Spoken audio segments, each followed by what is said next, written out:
Si je te dis que tu restes parce que tu vois le potentiel et pas la réalité, tu es là dans cette relation et tu attends, tu espères. Tu te dis que si l'autre évolue, si vous passez certaines étapes, si vous réglez ses problèmes, alors ce sera une relation magnifique. Tu vois ce qu'il ou elle pourrait être.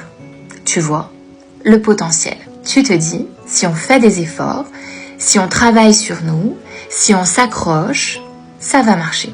Et tu y crois tellement fort que tu oublies de regarder ce qui est vraiment sous tes yeux. Mais la vérité, c'est que ce n'est peut-être que ton idéal.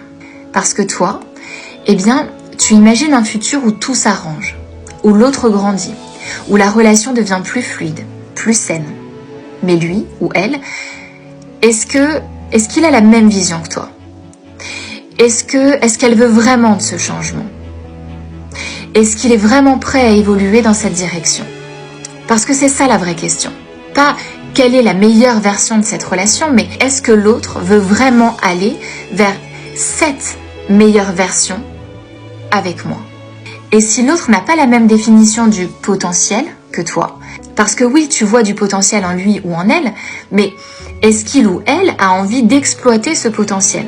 Peut-être que pour toi, en fait, la meilleure version de cette personne, c'est quelqu'un qui communique mieux, qui s'engage davantage, qui règle ses blessures. Mais pour lui ou pour elle, la meilleure version de soi, c'est peut-être tout autre chose. Peut-être que il ou elle ne ressent pas ce besoin de changer. Peut-être même qu'il est parfaitement satisfait, en fait, comme ça. Et toi, eh ben toi, tu es là à attendre une transformation qui ne viendra peut-être jamais. Parce qu'en fait, tu ne peux pas vouloir pour l'autre. Tu ne peux pas le ou la forcer à voir ce que toi tu vois.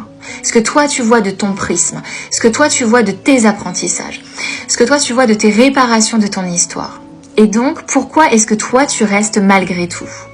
Parce que voir le potentiel, pour toi, eh bien c'est rassurant. Ça te donne une sorte de mission, une sorte de but. Ça t'évite de regarder la réalité en face, celle où aujourd'hui cette relation n'est pas celle dont tu rêves, celle où l'amour que tu imagines est encore en construction. Et peut-être que malheureusement, je suis désolée de te dire ça comme ça, ici, mais peut-être que ça se construira jamais. Et c'est dur, c'est terriblement dur d'admettre ça, je le sais, j'en suis désolée, parce que en fait, accepter que l'autre ne changera peut-être pas, que la relation restera peut-être comme elle est aujourd'hui, eh bien, c'est accepter que tu as un choix à faire. Est-ce que tu restes dans cette réalité ou est-ce que tu t'autorises à chercher un amour qui existe déjà sans avoir à l'attendre? Ce que tu dois maintenant comprendre pour sortir de ce schéma. Le premier point, c'est regarde ce qui est. Regarde vraiment ce qui est dans ce principe de réalité et pas ce qui pourrait être. Pose-toi réellement cette question. Si cette personne ne changeait jamais, si la relation restait comme elle est aujourd'hui, est-ce que ça me rendrait heureux? Si la réponse est non, alors ce n'est qu'une illusion qui te fait rester. La deuxième chose à faire, c'est d'accepter que tu ne peux pas faire le travail à la place de l'autre. Peu importe à quel point tu y crois, à quel point tu l'aimes, à quel point tu veux l'aider à évoluer, si l'autre ne le veut pas, rien ne changera. La première variable en fait importante dans le fait de travailler sur soi et d'évoluer, c'est la motivation, vraiment. Et s'il n'est pas motivé, tu ne pourras pas être motivé pour deux, ça ne fonctionnera pas. Et la troisième chose à faire, eh bien respecte le rythme et les choix de l'autre, mais respecte-toi aussi. Peut-être que cette personne, eh bien n'a pas la même définition de la meilleure version d'elle-même. Peut-être que il ou elle n'est pas prêt et c'est ok. Mais toi, est-ce que ça te convient? Est-ce que tu veux rester dans l'attente d'un changement hypothétique? La vraie question, c'est combien de temps est-ce que tu veux encore attendre? Parce que aimer quelqu'un, c'est pas espérer qu'il devienne quelqu'un d'autre. Aimer, c'est pas attendre que la relation devienne un jour celle que tu mérites. Aimer, c'est regarder l'autre tel qu'il est aujourd'hui, maintenant, et de se demander est-ce que ça me suffit?